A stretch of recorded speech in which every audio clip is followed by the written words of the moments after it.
Quem você é quando ninguém está olhando? Quantas versões de si mesmo você matou para se encaixar no mundo? Conhece-te a ti mesmo, diziam os antigos. Mas e se esse si mesmo não fosse um lugar, mas sim um abismo? Carl Jung escreveu uma vez que o maior problema do ser humano não é o sofrimento em si, mas o medo de se conhecer.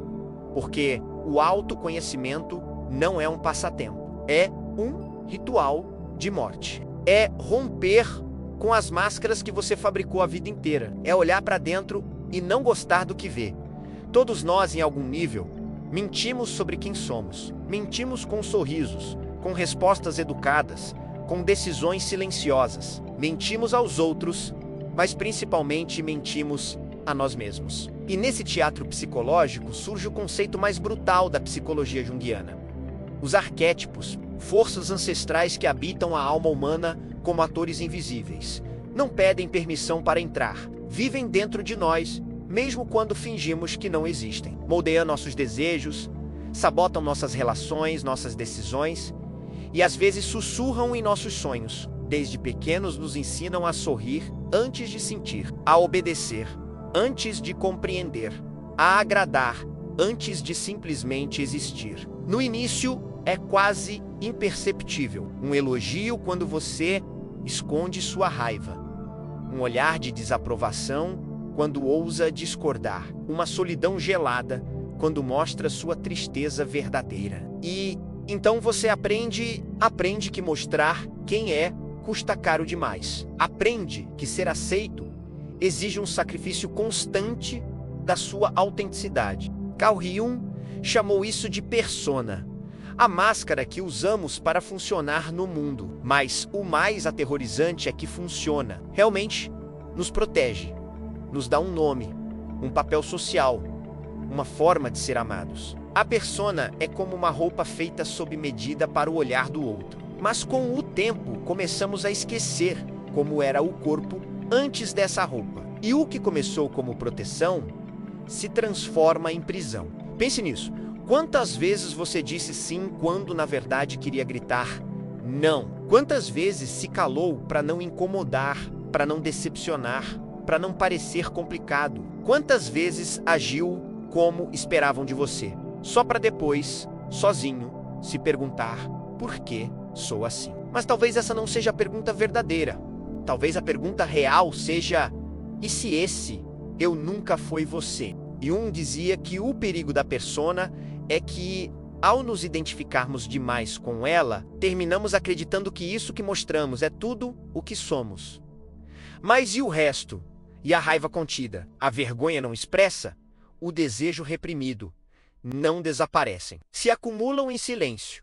E um dia se transformam em vazio. Um vazio sutil, aquela sensação estranha de estar rodeado de gente, mas se sentir completamente só, de ter uma rotina funcional, mas sem vontade real de acordar, de cumprir cada meta e ainda assim se perguntar: e se tudo isso for apenas uma mentira bem organizada? A persona, quando sobrevive tempo demais sem contraste, se torna tirana. Por isso, às vezes, temos crises sem explicação. Nos sabotamos justamente no momento do sucesso. Destruímos vínculos que pareciam promissores. E isso assusta, porque tudo parece estar bem por fora, mas por dentro a alma bate com força. Jung não propôs destruir a persona. Sabia que ela é necessária para a vida social, para a convivência, até para a sanidade. O problema não é a máscara em si. O problema é esquecer que é uma máscara. A persona é uma ponte, não uma casa. Deve servir como mediação entre o mundo interno e o externo. Mas se você decide viver nessa ponte, sempre estará suspenso entre dois abismos: o da aceitação falsa e o do verdadeiro abandono de si mesmo. E o corpo sente. O corpo sempre sente. As doenças sem explicação, as crises de ansiedade repentinas, a apatia crônica disfarçada de produtividade, o cansaço que não passa nem com 12 horas de sono, são formas simbólicas do inconsciente dizendo: você se perdeu de si mesmo. É nesse ponto que muitos enlouquecem, ou adoecem, ou simplesmente desistem.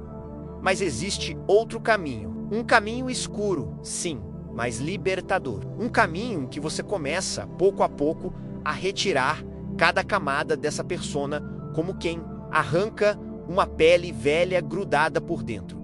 E isso dói. Dói como sangra um silêncio guardado por décadas, mas também liberta. Liberta porque não há liberdade mais honesta que poder ser quem você é. Há algo em você que não quer olhar, um impulso que reprime, um pensamento que julga incorreto, um desejo que esconde até de si mesmo. É essa parte que aparece quando você perde o controle, quando explode por algo insignificante, quando se sabota no momento mais crucial. Carl Jung chamava isso de sombra, mas não se confunda. Não é apenas seu lado mau, é tudo o que você rejeitou, tudo que foi banido da sua consciência para que pudesse se adaptar, ser aceito, amado, respeitado. A sombra não é um monstro, é uma parte de você abandonada. E toda a parte que é exilada, retorna. De uma forma ou de outra, sempre retorna. Você sente essa presença na voz que te sabota, nos pensamentos que surgem do nada, nos sonhos estranhos, nos acessos sem explicação. A sombra carrega a fúria que você engoliu na infância, a sexualidade que foi demonizada, a liberdade que você prendeu por medo. Também leva seus dons esquecidos, sua espontaneidade silenciada, sua intuição esmagada por regras. E por isso a sombra não é apenas ameaça, também é possibilidade. Mas para acessar lá é preciso coragem. Não a coragem dos heróis invencíveis, mas a de quem se atreve a se olhar e dizer: sim, isso também sou eu. É nesse momento que a psique começa a se transformar, não por mágica, mas por um ato radical de lucidez. Reconhecer que não existe o bem absoluto, nem o mal absoluto dentro de nós. O que existe é uma dança constante entre forças. E negar uma delas é ser controlado por ela. E um nos adverte: aquilo ao qual você resiste, persiste. Quanto mais foge da sombra, mais poder dá a ela. Ela se manifesta como vício, como compulsão, como raiva repentina, como depressão disfarçada de indiferença. Mas quando você a convida para conversar, algo muda. Não é uma conversa confortável. É como olhar seu reflexo num espelho quebrado, sujo, mas que ainda assim mostra algo que você precisa ver. Não se trata de curar a sombra, mas de integrá-la. Isso requer tempo, silêncio, escuta. É deixar o monstro falar. É permitir que o instinto volte a ter voz. É recuperar o que foi banido por medo de parecer inadequado. E aqui vive o grande paradoxo. A sombra só para de sabotar quando é reconhecida.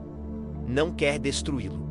Quer ser ouvida. Quer lembrá-lo de que você é mais que a imagem que construiu de si mesmo. Você já amou alguém que parecia mágico? Olhou nos olhos de alguém e sentiu uma estranha sensação de reencontro, como se essa pessoa revelasse algo que lhe faltava. Talvez tenha sido mais que paixão.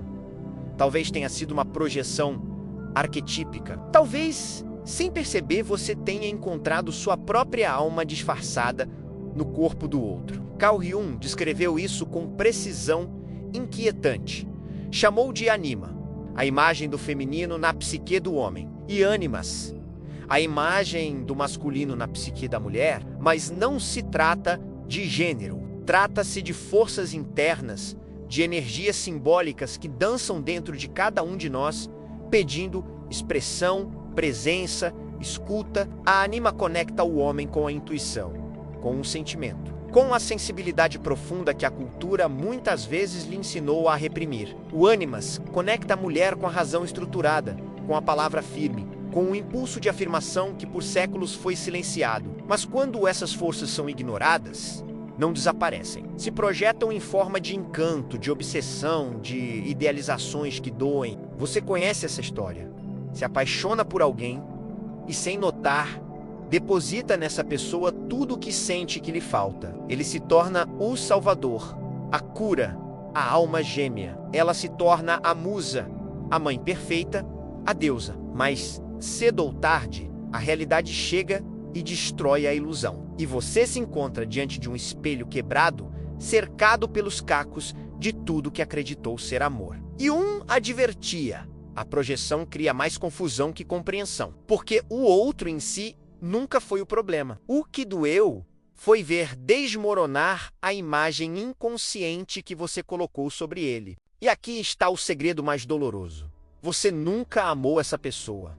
Amou a parte de si que viu refletida nela. Anima e ânima são como guias internos, mas também são armadilhas. Quando não são reconhecidos, dominam. A anima negativa pode levar o homem a se perder em fantasias românticas inatingíveis. O ânimas negativo pode transformar a mulher numa crítica interna feroz, dura, perfeccionista. Mas quando essas forças se integram, algo muda. O homem começa a sentir sem medo, a criar com profundidade. A mulher começa a se expressar com firmeza, a confiar em sua lógica, a agir com autenticidade. E nesse processo, o amor deixa de ser um campo de projeções e se torna um verdadeiro encontro entre seres completos. Há um momento na vida em que tudo que funcionava deixa de funcionar. O que antes era motivação, agora é peso. Um dia você acorda e, sem poder explicar, tudo parece sem cor, sem causa, sem chão. É justamente nesse ponto da jornada interior que surge o arquétipo do herói, mas não o herói dos contos infantis, vestido com armadura e glória. O herói de Jung é outra coisa. É o grito interno que se recusa a viver uma vida pela metade. É a parte de você que percebe o absurdo e ainda assim escolhe caminhar. O herói nasce da ruína. Não aparece no início da história, surge no meio do caos. Você já esteve ali, à beira de desistir. Naquele ponto onde continuar dói, mas parar também não resolve. Onde tudo parece inútil, exceto aquela silenciosa vontade de ir além. É o herói que te move nesse instante. Não por glória, mas por necessidade. Porque ficar é morrer. E algo dentro de você, por menor que seja, ainda quer viver. Mas a jornada do herói é brutal. Exige descer, não subir. Descer para dentro. Enfrentar os monstros internos, os traumas esquecidos, os desejos proibidos. Enfrentar a verdade. Você não é quem pensava ser. E isso é devastador. Jung via esse momento como essencial no processo de individuação, o chamado a aventura psíquica. Só que aqui, a aventura não se trata de conquistas externas, mas de colapsos internos. Você perde amizades, se afasta de certezas, duvida da sua fé, se sente um estranho na própria vida. E esse mal-estar não é um erro, é um rito. O herói, antes de vencer qualquer coisa, precisa perder. Perder o controle, perder o ego inflado, perder a segurança ilusória de ser normal. Por isso, tantos colapsam nessa fase, porque confundem esse colapso com fracasso. Mas é exatamente o contrário. Esse colapso é a abertura de um portal, o início do verdadeiro renascimento. Você conhece aquele momento em que sente que tocou o fundo? É aí que o herói escuta o primeiro sussurro da verdade. Não uma resposta, mas uma pergunta que queima. E se tudo isso tem um sentido que ainda não posso ver? Essa pergunta é a tocha que se acende no meio da escuridão. O caminho é solitário, feito de noites mal dormidas, choros silenciosos, silêncios que gritam. Mas ao longo desse trajeto, algo estranho começa a acontecer. As feridas se tornam mapas, os fracassos revelam propósitos. E o que antes era dor se transforma em ferramenta. O herói se transforma não porque venceu algo, mas porque foi vencido por algo maior que o ego.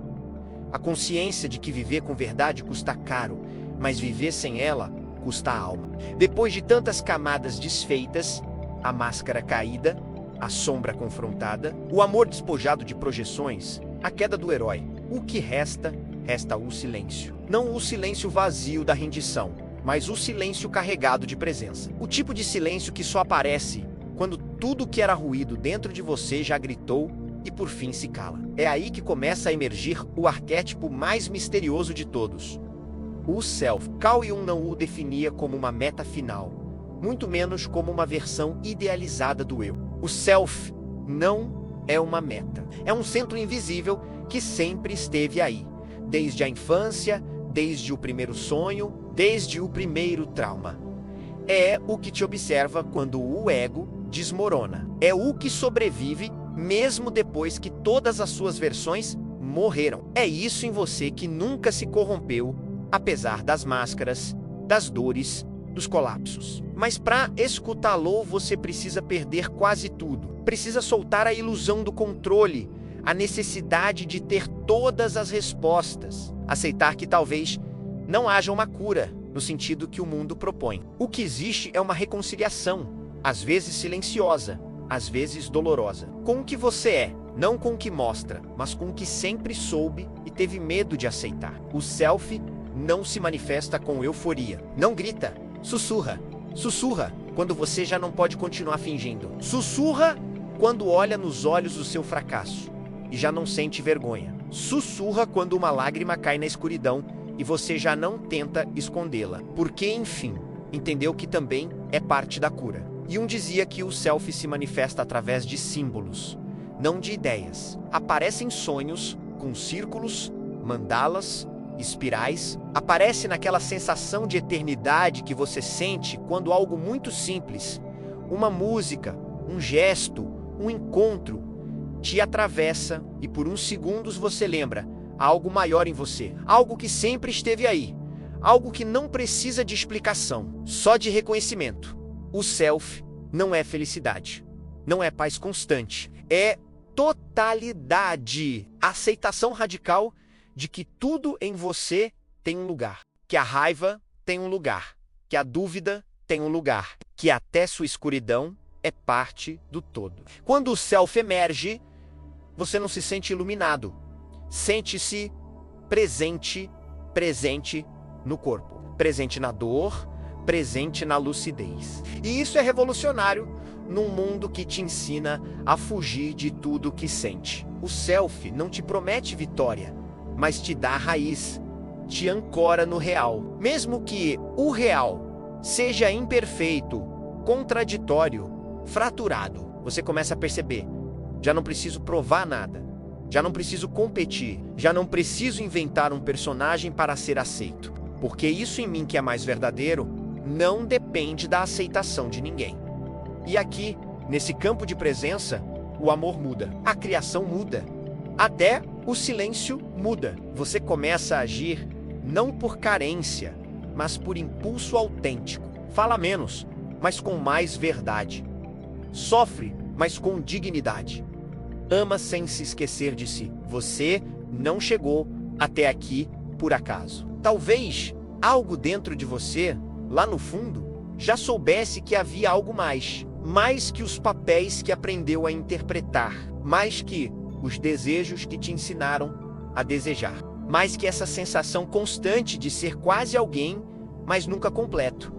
E nunca prometeu salvação, não ofereceu uma cura no sentido tradicional, ofereceu um espelho profundo, mítico, desconfortável, que não reflete apenas o rosto, mas a alma inteira, incluindo as partes que você leva uma vida inteira tentando ocultar. O caminho dos arquétipos não é um mapa linear. É um círculo, uma espiral. Você começa com a máscara e, sem perceber, termina no centro. Mas esse centro nunca esteve fora do seu alcance. Sempre foi você. Se este vídeo tocou alguma parte de você, se irritou, curou ou simplesmente deixou pensando em silêncio, deixe seu like. Comente aqui embaixo. Você já se escolheu alguma vez ou ainda está fingindo? Inscreva-se no canal, porque a próxima conversa pode ser ainda mais desconfortável e profundamente necessária. Explore outros vídeos do canal. A liberdade começa quando paramos de fugir da nossa própria verdade.